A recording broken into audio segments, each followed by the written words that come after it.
Thank you for joining us. For 9 years, I ran an alcohol and drug abuse program for the Roman Catholic Diocese of Phoenix.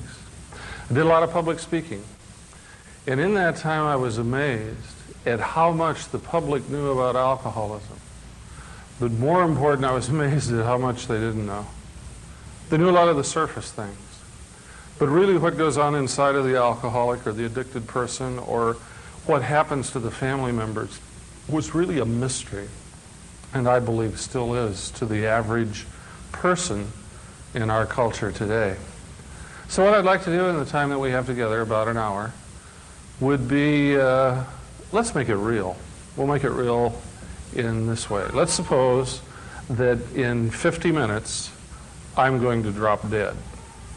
And I know that I'm going to die 50 minutes from now. And I want to tell you everything I know about alcoholism that'll help you understand it and help you in terms of recovery if that applies to you. The kinds of things that the general public don't know about.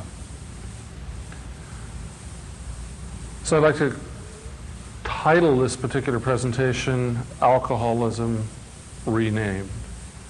That name, alcoholism, has been around for a long, long time. Most of us wouldn't like to have that applied to ourselves, but it's a big improvement over what went before. We were called all kinds of things. The most popular one in this country was drunkard. There's some other real nice ones like moral degenerate, no good, rotten, so-and-so. And a lot of alcoholics have been called all kinds of those terrible names. They've even been called some terrible names professionally, dipsomaniacs. And this morning what I'm going to do, because some of the people in our audience this morning are recovering alcoholics, and I'm not going to tell you which one.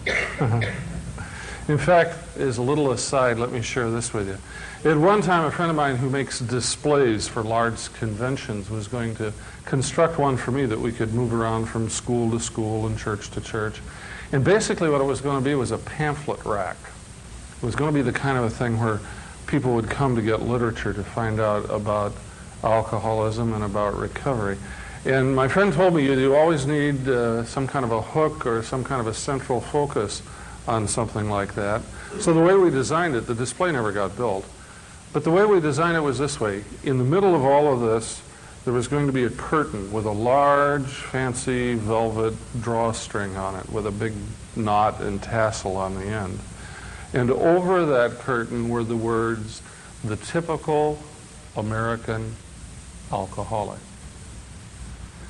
And our hope was that when no one was around, curiosity would get the best of some people, and they'd see that tassel and they'd come and pull that.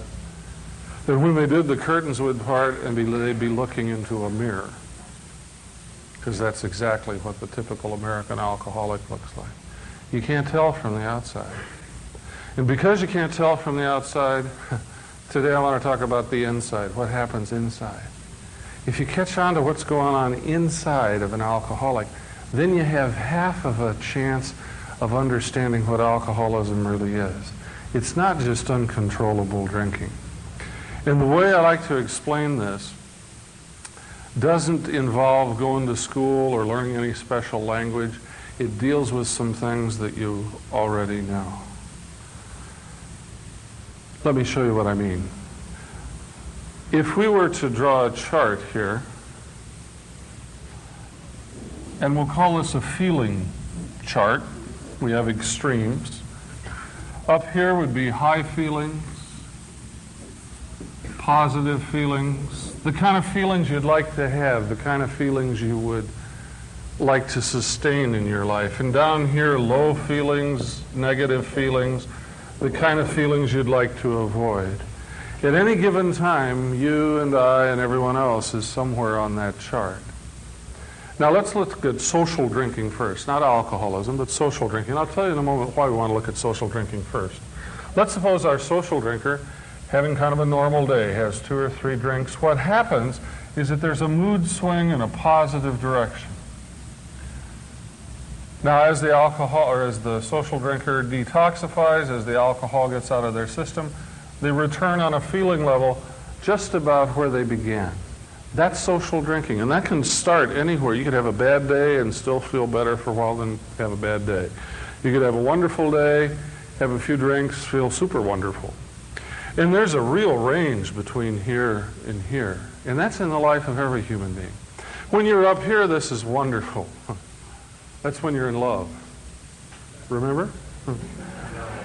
That's when you were in love, and the person you were in love with loved you. God exists. He's doing what you want him to do. I mean, no matter what happens, things get better. You open the window, you hear birds singing. You haven't heard birds in centuries. Well, maybe you're not that old, but you haven't heard birds in a long time. And not only are the birds singing and that pleases you, you suddenly discover they're singing your song. And you listen a little harder and they're singing your song in 4-part harmony. I mean, no matter what happens, it gets better. A technical word that you may be familiar with is euphoria. And a lot of people have felt very euphoric, way up on this end of the chart. And it happens normally in everyone's life. You can make it happen chemically in some people's life. I had an addict tell me one time about the euphoria in his life. He said, you know, when I'm loaded, you could come in my room and tell me my bed's on fire, and I'd say, why didn't I think of that? You know, no matter what happens, it's going to get better. But there's the other part of this chart, too, down here. This low end of things, and a lot of us have been there at different times. There's a feeling right about here, if you put it in words, would sound something like this. I think I'm going to commit suicide as soon as I feel better. You know, it's just bleh. And no matter what happens, it gets a little more bleh. You know what I'm talking about. Now let's talk about social drinking for a while. As that social drinker has his 3 or 4 drinks and experiences that mood swing, something happens. What happens within that social drinker as that mood swing takes place, he changes how he feels. She changes how she feels. And I know that's kindergarten material, and I know you already know it, but I want to point it out, and I want to put some things together that maybe you haven't thought of together before. And when you see things that way, it'll make a lot more sense to you, I think. When you drink alcohol, you change how you feel. No one has ever drank alcohol and felt the same way that they drank or that they felt before they drank it. When you drink alcohol, you change how you feel. That's why people drink alcohol. It's not any more complicated than that. If it didn't change how you felt, you'd probably be drinking water. It's a lot cheaper. They don't tax it. You don't have to run down to the corner to buy it. You drink alcohol because you change how you feel. And for those of you who find this a little too complicated or technical, I can describe this whole thing, changing how you feel, in one word. And if you've ever had a drink of alcohol, you'll know what I mean. Here's the one word. Whee! Okay? We've established that. When you drink alcohol, you change how you feel. Now, let me point something else about that feeling chart. When you're living a normal life, there are all kinds of things that happen to you. My mother passed away about a year ago. And when she passed away, it came as a great shock to my sister and myself and the rest of us. We weren't ready for that. Mom didn't die when we thought she was going to. And besides that, we'd scheduled a family reunion that was going to take place about 2 weeks after that. And my mother had perfect health. And I was upset. And when those things happen in your life, you get upset too. Let me tell you something else about my life that you may not know. Just a month ago, or a little more than that, I guess, a couple of months ago, someone came up with a free trip to the Holy Land, to Israel, for me. I got to go for nothing. And it was wonderful. Why is he talking about his mother dying and the Holy Land? I'm talking about my mom dying, and I'm talking about the Holy Land because of this chart. When you drink alcohol, you change how you feel in a positive direction. And when I talked about my mom dying, most of the audience here, as I watched them, move down here with me, and they noticeably became sadder. And when I talked about a free trip to Israel, they moved up here. And they got happy with me, and their faces brightened up. What that proves is that you're alive, that we have a live audience here today. And it was kind of a sneaky little test that I gave them just to see if they were awake. But what that means is that you're in touch with what's really going on. Later we'll make a good case for alcoholics, for addicted people, not being in touch. So what you learn is that you change how you feel in a positive direction. There are only two other things we're going to talk about today that have to do with what you learn as a social drinker. Let me point this out. You learn those things the best possible way you can learn anything. You learn it emotionally. I was telling some friends earlier that I looked at my college transcripts not long ago, and I found out I got straight A's in a course in epistemology. That's good news and bad news. The good news is I got the A's, right? The bad news is I don't know anything about epistemology. I probably couldn't even define it today. It was just one of those courses that you take in college to make it through. What a waste that was. See what I just did with you? I whipped you around on that chart. He made A's. Hey, that's not too bad. He doesn't know any epistemology. What the heck is, some kind of a real dunce. To be in touch with your feelings and move up and down in that kind of a way proves you're alive. And for some people, when they experience that transcendent feeling, changing how they feel in a positive direction, that comes with alcohol, it becomes extremely appealing because a lot of people, a lot of us don't like the way that we feel, and we'd love to change that. So what happens is we drink a little more. And as a social drinker, you don't have to drink too much more to realize that it always works. So when you drink alcohol, you learn that you change how you feel in a positive direction in a way that always works. Now, for those of you that are here with me, is there anyone here who has ever taken any, let me have a volunteer. Anybody here drink alcohol or used to? Anybody, anywhere? Okay. How about the lady in the red right here? What'd you like to drink? Wine. Okay. And your first name? Evie. Okay. Evie liked to drink wine. Did you ever take a bottle of wine back to the liquor store or wherever you bought it and said, hey fella, I want my money back. This stuff doesn't work? Huh? No. You don't have to feel bad about that because no one else has ever done that either. Why? Because it always works. And you know that, and you know that, and I know that. It always works. Now listen to my words. We come to have great faith in that. We learn that when we drink alcohol, we change how we feel in a positive direction in a way that always works. And what I started to talk about earlier is this, that learning is in the best possible way. It's emotional learning. I wasn't very emotionally involved in my epistemology class, but I can remember a science class that I just loved. It was in high school. I remember the teacher. I remember some of the dresses she wore. I remember the textbook. I remember the chapter headings. I remember a lot of the classmates where they sat. Why? Because I was emotionally involved in that class and I cared about it. The point I'm making here is when you were a social drinker, you were emotionally involved in learning these three things and the fourth thing that we'll put up here in a moment. You learn this mood swing, and every cell in your body learns that mood swing. That's the best kind of learning there is. Watch someone who's had too much to drink, whether they happen to be an alcoholic or not. If you have too much to drink, you get drunk all over. Have you noticed? You're not just intellectually drunk, your feet get drunk. You want to walk over here and your feet go this way somewhere. Your whole body follows. Watch someone who's had too much to drink try to get a key in a lock. That's really hard. You got to find the right key, and there are a lot of them here, you know. Something has taught you through experience that you sway a lot during this procedure. So you try to stably, you plant your feet, and finally you get the right key, there it is, and now you got to put it in the lock.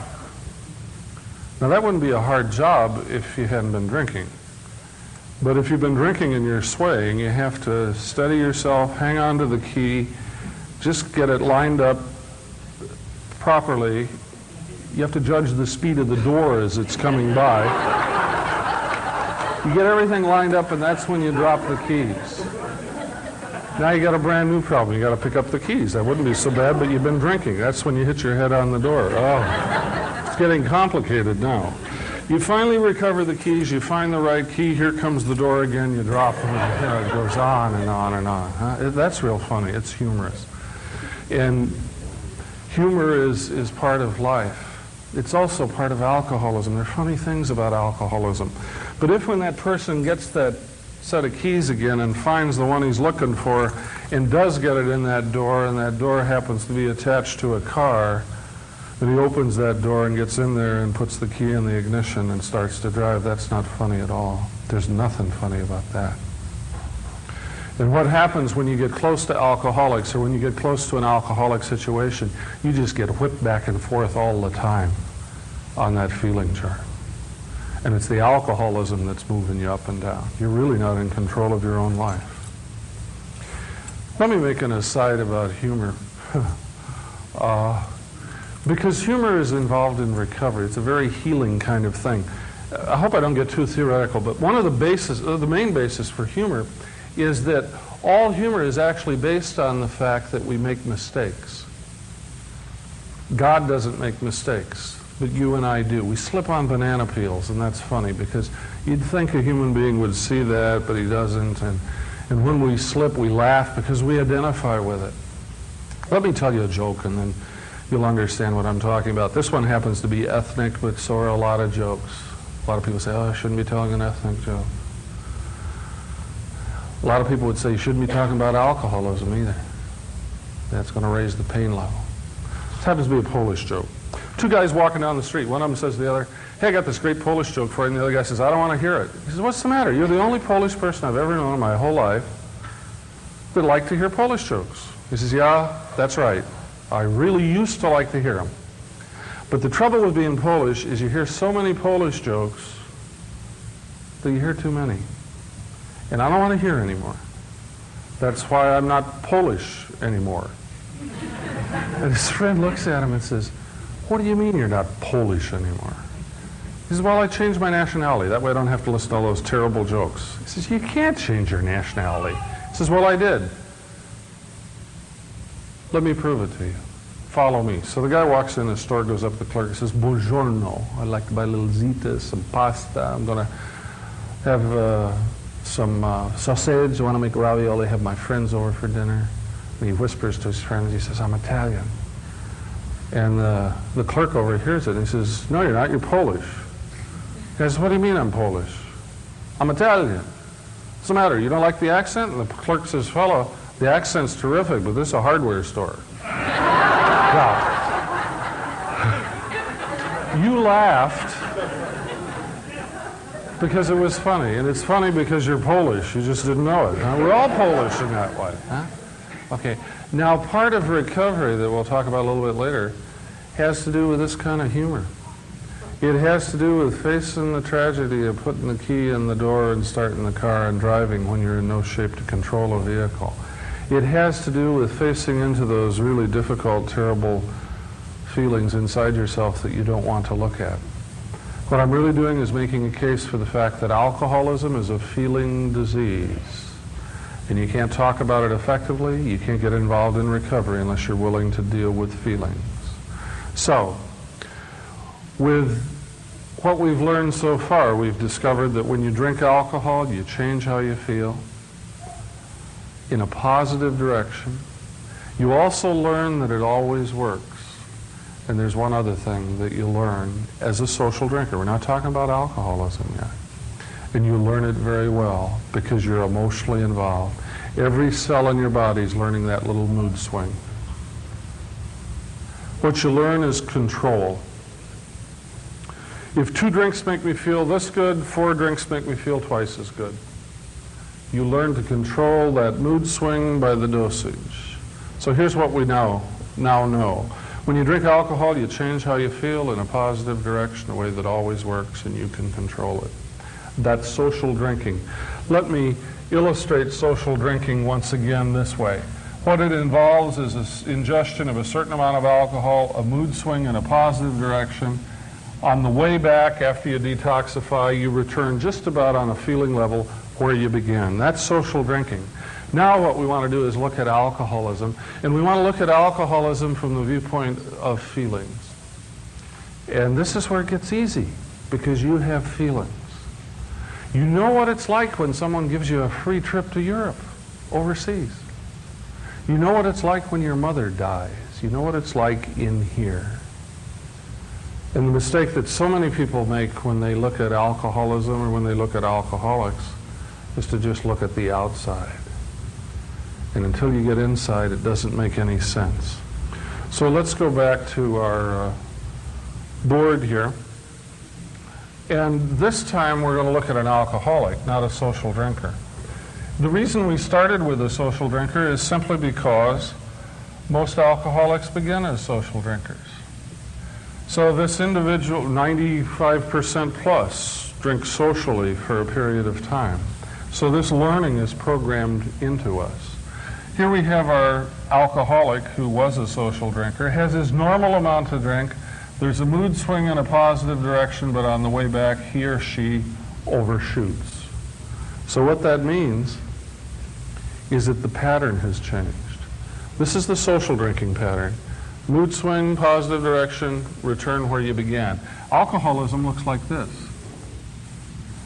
After a drinking episode is over with, the alcoholic feels worse than when he began. Now, I have a friend who has a great gift. His name's Wally, and a lot of people here know my friend Wally. And Wally can say in a sentence or two what people write books about. And I want to tell you what Wally says in just a moment. Let me make another point first. And this is hokey. I'm embarrassed about this. But people remember this. This is the social drinking pattern. This is the alcoholic pattern. Once this pattern establishes itself, you never get back to this one. And here's the hokey part. Let's suppose that this little marker that I have here is a cucumber. And I take this cucumber and I run it through a process and turn it into a pickle. That's where pickles come from. There isn't anybody today with our modern technology or by wishing or wanting or radiating or setting up an electrical charge or running it through a magnetic field or making it radioactive or whatever. There isn't anybody that I know of that can take a pickle and turn it into a cucumber. That's a one-way process. So is this. Most alcoholics begin as social drinkers, and then they become alcoholics. But there's no alcoholic that I know of who has ever, once this pattern has established itself, turned into a social drinker again. It's a one-way process. This is the pickle pattern, or pardon me, this is the cucumber pattern, this is the pickle pattern. Here's the hokey part. Some little cucumbers lead happy lives all their lives as little cucumbers. Some get pickled. Okay? But once you're a pickle, you'll never be a cucumber again. I've given this talk hundreds of different times. And at a retreat at one time, as we were getting to know each other, it was a married couples retreat. I asked people to break the ice and kind of get acquainted. I said, I want to go around the room. I want everybody to give us three things.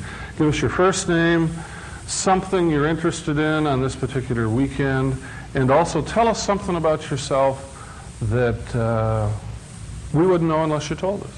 So this guy got up and says, my name's George, and on this weekend I hope I can learn how to relax, and I'll never be a cucumber again. And he sat down, and about 100 people looked at him like, I'm going to spend a weekend with this guy? You know, well, you've been listening to me too much. He'll never be a cucumber again. What he means is he'll never be able to drink socially again. That's the great American dream, that we're going to find a way to teach alcoholics how to drink without being alcoholics. We don't know how to do that. We don't know how to do that. About every 2 or 3 years, someone writes a paper, publishes a book that claims how to do that. And probably the biggest example of that was the RAND Corporation, a prestigious think tank group, usually works with the military. A few years ago, 10 or more came out with the so-called RAND report. It's about this thick, but the bottom line was they discovered that certainly clinically diagnosed alcoholics through special education and training, could be taught to drink socially again. That made headlines in some of the places around this country.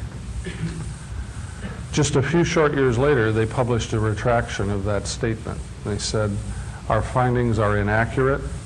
Our success cases have either died alcoholic deaths or are now drinking uncontrollably. In the meantime, a lot of people read that report and started drinking again, not bothering to learn a training process, whether it worked or not. And a lot of people died. And I know 2 of them myself that tried that. Alcoholism is a killer. And it's been a mystery for people for centuries as to what it is and what to do about it. But you and I are alive at a time when we know what to do about it. So if you have a drinking problem, get to somebody who knows something about that. And go to school and sit at their feet and learn. And if you have someone whose drinking bothers you, please don't talk to them about their drinking. Talk to somebody who knows something about that. Don't talk to them directly. But don't give up, because there are wonderful things that can be done today to help bring the person to understand that they have a problem and do something about it. The topic of this particular talk is alcoholism renamed. Now, I'm going to rename it here in a moment, and we're pretending, because I'm happy with the word alcoholism. But a more accurate word for what is going on would be this. Call it denial. When you're headed in this direction, in your head, and when reality is actually headed in this direction, outside of your head, you're confused. And that happens this way. Look at this learning that this person has as a social drinker. Now he drinks alcoholically. He feels worse than when he did when he began drinking. What's he going to do when he feels bad? Well, he knows how to change how he feels in a positive direction, a way that always works. He's going to drink. But see where he starts with this new pattern? The worse he feels, the more he drinks. The more he drinks, the worse he feels. See what goes on? What is happening is that he thinks he's headed that way because of his drinking and old learning, when in actual fact he's headed this way. Now you can't get it turned around much more than that. It's called confusion. The word I would like to use is denial. Alcoholism is characterized, in fact the most presenting symptom of it is denial. My friend Wally talks about the pickle and cucumber pattern, the fact that it's irreversible this way. He says there isn't anything that can happen to an alcoholic. Listen to these words. There's nothing that can happen to an alcoholic. There isn't anything that an alcoholic can do that a drink won't make worse. Now that's wisdom. See, what's involved here is a lot of self-deception. I think I'm going that way. And it's as if I take 2 steps forward and 3 backward with that alcoholic pattern. But this last step is never ever connected with alcohol, not in the mind of the alcoholic. Because programmed into his mind is that old learning that says, when I drink alcohol, I change how I feel in a positive direction, a way that always works. Now let's look at those statements. Are they true? Not for the alcoholic. When he drinks alcohol, he changes how he feels. That's still true. In a positive direction, that's partially true. We'll just say it's a half-truth. Because initially, he still feels better. When he drinks alcohol, he changes how he feels. Yeah, it's in a positive direction, but when you see this pattern, the end result of that is it's in a negative direction. And it always works. You better believe it always works, but it always works going this way now. There isn't anything that can happen to you, that there isn't anything you can do that a drink won't make worse if you're an alcoholic. And control, that is lost at this point. He can't control its drinking, it's controlling him. So that by the time most alcoholics get to treatment or recovery or AA, they're living most of their life down here most of the time, chronically depressed. And what do chronically depressed people do? Chronically depressed people, alcoholics or anyone else, do one thing better than anything else. They build a wall around themselves.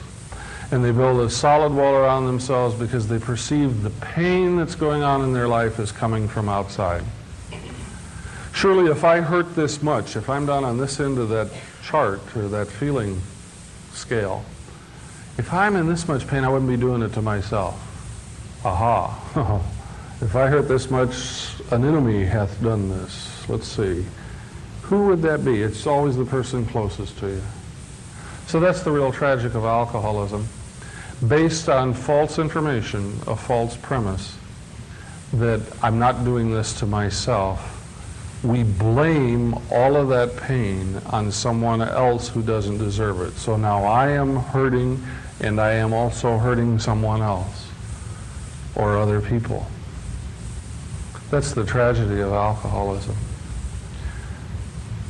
People look at alcoholics and they say, yeah, it'd be terrible to have the shakes. Well, some alcoholics don't shake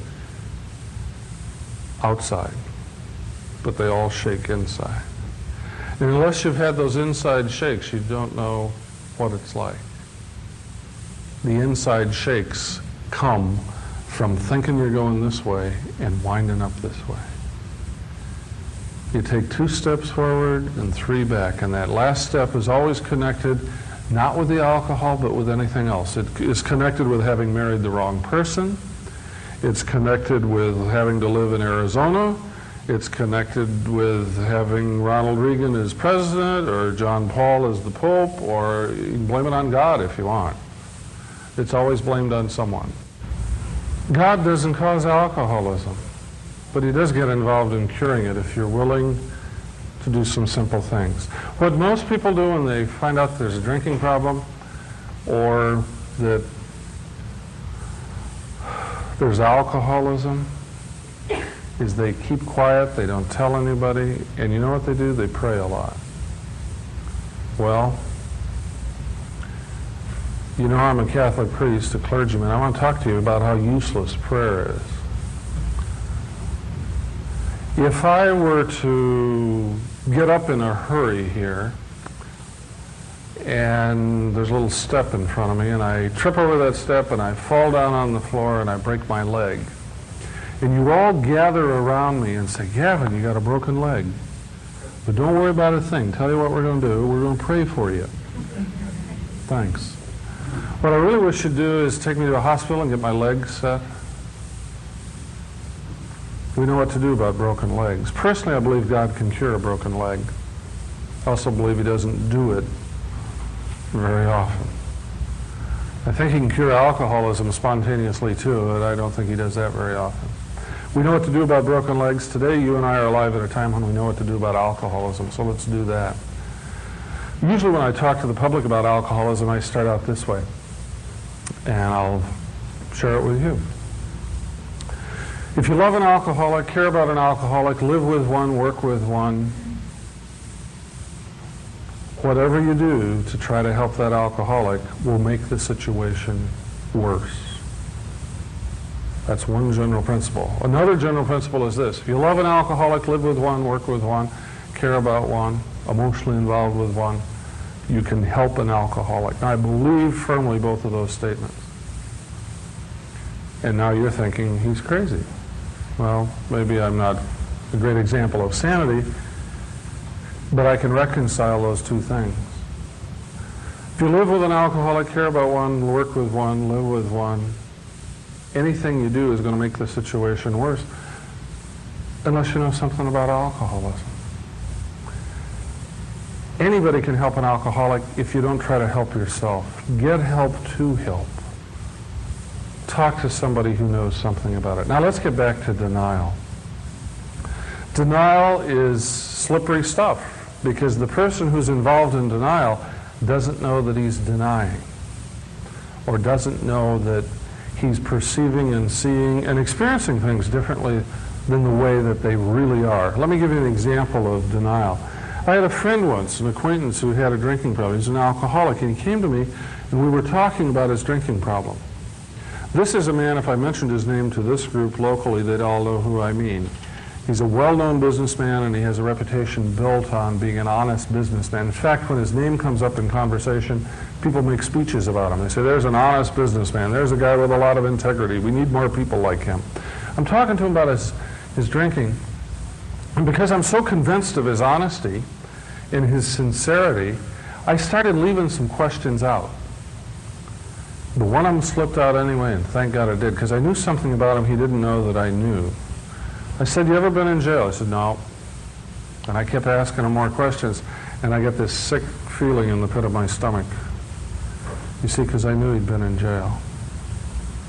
So I asked him again. I said, did I ask you if you'd been in jail? He said, no, I've never been in jail. Ask me some more of your questions there. Let's keep going.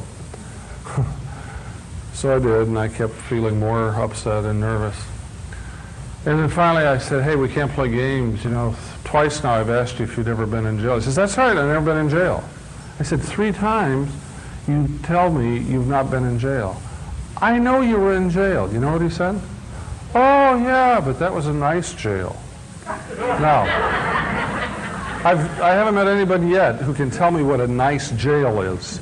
But if you examine what went on in the life of this man, you can understand how he could sincerely say what he said and not be aware of lying or telling an untruth. He was arrested for something he did not do. He was innocent. At that time, it wasn't drinking related. The jailer in this little town had it all figured out. He knew he couldn't have done this, but they couldn't get a hold of the arresting officer. They couldn't find a judge, so he slept in jail overnight. But because the jailer knew he was innocent, he treated him different. Let him use his transistor radio, ordered a pizza in for him. Everybody else had bologna sandwiches. So because it was so nice, and because it was compared to the way jail usually is, and because he was innocent and got that special treatment, he could, in his own mind, tell me, I've never been in jail. When you sleep in a locked cell overnight that you can't get out of, that sounds to me like being in jail. I didn't ask him if he was innocent or not. You see how that works? That's the kind of thinking that's going on inside of the alcoholic all the time. Because the perception, due to all that pain that the alcoholic is in, is distorted. And you make decisions based on that distorted view of the way things are. So when people ask me, are alcoholics con artists or liars, I get nervous because I don't know how to answer that. And if I say yes, that's not true, because when you think of a con artist, you think of someone consciously trying to rip you off. And if I say no, that's not true either, because they're certainly saying things that aren't true. So I found a way to explain it, and this is how I do it. It seems to be acceptable to the alcoholics I know. I say alcoholics aren't liars any more than anybody else, but they are highly adept at subtly adjusting the truth. So you adjust a little bit here, a little bit here, a little bit here. By the time you get down here, this has nothing to do with anything that went on back here. That's the sadness of alcoholism. We are pain-filled when we are addicted people. And because of that, we don't see things the way they are, and we do a lot of blaming. Now let me get back to that wall that is built around the alcoholic. Sometimes it's a very aggressive, pushive, don't bother me kind of a defensive thing. But it can be humor. It can be just ways of avoiding things that are pleasant and nice. It can even take on the guise of becoming more spiritual or religious or holy. But what it does is it keeps people at a distance. It isolates the person with the problem. And it compounds the problem and creates new ones, because the pain that's going on in here is blamed on folks out there that are completely innocent of it. Let's go back to our board. Denial. I want to say some things about denial, and what I'm going to do here is fill in some blanks. I'm going to put a word there, and I'm going to do that for each one of these letters. So, a lot of alcoholics have been called a lot of dirty names. Denial. D-E-N-I-A-L. So I'm going to give you a word for each one. A lot of alcoholics have been called a lot of dirty names. Didn't seem to help them. I'm going to call the alcoholics present here today some dirty names, but it might help. You see, if you're an alcoholic, I don't have to know anything else about you. If you're an alcoholic, I know you're defensive. Why? Because you keep defending something that is indefensible. It's okay for me to drink without getting in trouble. If you're an alcoholic, I know you're emotional. Why are you emotional? One of the reasons you're emotional is because you keep abusing a mood-changing drug. Another reason why you're emotional is because you find out you can get that way, or you can get your way by being emotional. Many alcoholics don't say it this clearly, but in effect they're saying to the people around them, don't upset me, I'll have one of my moods. Okay? And they say, oh my God, he's going to have one of his moods, we'll do anything. See? Here's a person who's sick, who's dysfunctional, who doesn't see things accurately, and he's got control. So, if you're an alcoholic, I know you're defensive, emotional, negative. Why are you negative? You're negative because you keep abusing a mood-changing drug, which is a depressant. That's really smart. Alcoholic says, oh my God, I'm depressed. I know what I'll do. I'll drink a little depressant. That'll fix it. Really bright. If you're an alcoholic, and before I wrote something on the board here one day, someone said, circle that I. So I did that. I said, what's that all about? Why do you want me to circle this I? He says, because all alcoholics have eye trouble. The big I am. I'm the center of everything. There's a word for that if I were writing it out, I'd write immaturity. If you're an alcoholic, I know you're defensive, negative, or defensive, emotional, negative, immature. The last two are hard to see for some people. If you're an alcoholic, I know you're angry. Why are you angry? Because you're not getting your way. And sometimes when you're really angry, you don't appear to be very angry to other people. But really there's rage going on inside of every alcoholic because they've tried their best. They didn't really want to hurt the people they loved. And somehow, somewhere in their mind, they know that they have. And that is such a painful thought they can't even think about it very long, just long enough to run from it. But if you've thought about it long enough to run from it, you know about it. And that increases the pain. If you're an alcoholic, I know you're also very, very lonely, and that brings us to the last letter, because there isn't anyone else in that world with you. So let me run through those words again. If you're an alcoholic, I know you're defensive, emotional, negative, immature, angry, and lonely. And if for whatever reason you become very defensive, emotional, negative, immature, angry, or lonely after you've achieved sobriety, you also become very, very drunk, because that's the face of the enemy today. Being too defensive, emotional, negative, immature, angry, and lonely. Alcoholism is characterized by denial. A few years ago, a study was done in the East, and this proves how observable it is. A group of grade school teachers were taught, they took a summer course on alcoholism, and they were taught to see the effects of denial in their school children. And legally, I'm not sure you can get away with this today, but what they did was this. They taught their classes at the beginning of the school year in September for 2 weeks. And after observing their children for 2 weeks, they gave administration a list of the children that they thought, who were the children in their classes, who they thought had alcoholic parents, one or more. And then they sent social workers into the homes and did some surveys. And they found out that those school teachers were batting about 95%. That's a pretty good average. And the amazing thing is, those school teachers never directly saw the alcoholics or the parents. They just saw the effects in the children. That's how clearly you can recognize alcoholism and the effects of alcoholism today. But in our culture, we have cultural denial. We pretend not to see that, or we pretend to call it something else.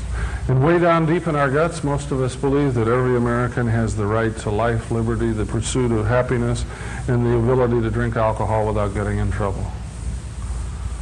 The people who founded our country didn't type that one up, but we all believe it. But it's not true. Alcoholics are not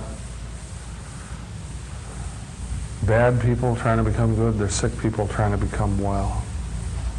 What do you do about it? The first thing you do about it is terminate the use of the chemical. If you can't do that by yourself, get some help. The second thing is you get to some people who know something about it and listen to their wisdom and follow their advice. And the third thing is pray. It sounded a little while ago that I was throwing prayer out. I don't want to discount prayer at all. But there are some practical things we can do other than prayer that we need to do first. We know what to do about a broken leg today. Some of us know what to do about alcoholism. Do that first. Just don't try to do it by yourself. Well, alcoholism renamed. What's that all about? It's about a different viewpoint or a perspective looking at an alcoholic and realizing that if he or she is to ever recover, they have to not just terminate the use of chemical, which is really filed away in their brain because of their social drinking history with it, the same place we file away all other pleasurable things. It gets filed away with pretty girls, fast cars, whatever, ice cream, whatever it is that appeals to you in that category. And that's all the more reason why alcoholics should not use mood-changing drugs. Because other mood-changing drugs put to sleep that outside part of your brain, which is your defense mechanism. You drink enough or you use enough other chemicals to put that asleep, and then you go back to your drug of choice. It's a sad thing. It's kind of a professional form of denial. Well, as long as I've started that, let me go ahead and pick on physicians. A lot of physicians say when they see an alcoholic, they see a nervous person, they don't know what to do about nervous people. They prescribe a few tranquilizers. Do you see the denial in that? Here you have a person who's chemically addicted to a mood-changing drug and you're prescribing another mood-changing drug to fix it. But it's very deceptive. It looks like it works. Isn't that great? George hadn't had a drink in 2 months. He hadn't had to. He's stoned on Valium all day long. Huh? But when the next real crisis comes along in his life, he goes back to his drug of choice, alcohol. But now he brings a new friend with him, Valium or Librium or whatever else it happens to be. Okay, I've been hard on the physicians. Let me be hard on clergy. And the reason I want to talk about physicians and clergy is simply this. Most people with problems like this still today go initially to physicians and to clergy to seek help. I can't think of two worse places to go. You know, you can close your eyes, open a phone book, and point at a phone number. Call that number. You're probably going to get better help than asking a physician or a clergyman. And the reason for that is our training and our background. Now, medical schools and seminaries are changing, but most of those doctors and most of those ministers and priests aren't out there in public yet. The clergyman will inevitably translate or transfer or convert the alcohol problem into one that he likes to work with. Even when a guy's looking for help, he may say something like this. Gee, I think I got a drinking problem, Father. Well, let's see. You still got a job? Oh, yeah, I got a job. You still married? Yeah. Well, then you can't be an alcoholic. Is the alcoholic relieved? You bet he's relieved. He's going to start going to church again. Huh? He's going to take care of the Boy Scouts, set up for bingo, anything he can do to keep this authority figure on his side. But that clergyman is working out of ignorance because most alcoholics are married, most alcoholics are employed. Alcoholics live in your neighborhood. And they look like the people that you look like, that you look at in the mirror in the morning. That's how common and how close they are. The conversation would probably be continued something like this. Well, you say you're married. Tell me about the marriage. That isn't very, not doing to it. Tell you what, let's work on the marriage. We'll fix that up, make that better, then you won't drink so much. Right? Right. Wrong. How sad. Because now the alcoholic is not only not getting help for his alcoholism, he has a great investment in keeping his marriage screwed up. Because if you keep it messed up and have problems there, you can keep on working on that problem. You don't have to look at the drinking problem. See how that works? That is so common. But just because it's common doesn't mean that it's understood or the person involved in that actually knows what is taking place. So we live in a wonderful age. We live at a time when alcoholics can recover, when they can begin to unravel the mystery of their own life and find out why they do the things that they do. Because alcoholics hurt a lot. They also die a lot. And one of the reasons they die a lot sooner than they need to, is because those of us around them stand back and we look at him and they say, can't he see what he's doing to himself? pretty soon they'll catch on. Most alcoholics die before they catch on. So if you have someone in your life, a friend, acquaintance, a relative, coworker, someone you care about, whose drinking bothers you, go talk to somebody who knows something about that and pay attention to them. Then you make an unbeatable team because you have the empathy, you have the connection, you have the closeness. That other person has the knowledge, the information, and the skill. And when you stay together and work together, you're going to find some wonderful things beginning to happen. There's something else I need to point out to you, or I really want to, and that is simply this. If you're in that kind of a situation, if you're in the situation where someone close to you has a drinking problem, you're already to a point very similar to the alcoholic. See, the alcoholic's sick and needs help. And if you really care about one or spend much time around one, you're sick too and you need help because it's contagious. Let's suppose I'm an alcoholic and you and I spend a lot of time together. I can breathe on you all day long. You're not going to catch alcoholism. That's how you get it. But if you are close to me, you're going to suffer from alcoholism in two ways. One obvious, the other kind of hidden. The obvious way is you're going to see someone you care about and love going down the tubes and becoming more and more dysfunctional. The other way you suffer is there's part of alcoholism that is contagious. Guess what part? The denial. The denial. You start thinking the way the alcoholic thinks. And you say things like this, isn't that bad yet? I had a woman come to me. And she says, you just got to go help my husband. That was a nice slip. You got to go help my problem. You got to go help my husband. He has this terrible problem. And I said, what's the problem? And she whipped out 20 pages of single-space description of his problem. I couldn't believe it. I'm reading through this thing. She's an executive, so that's how they make things important. She had chapter headings and everything. Anyhow, little index at the back. I looked at that, and she says, do you think he's an alcoholic? And I said, if any one of these pages is true, he's an alcoholic. She said, oh, thank God, you just got to go talk to him. I said, does he want to talk to me? She says, oh, God, no, you're the last person he wants to talk to.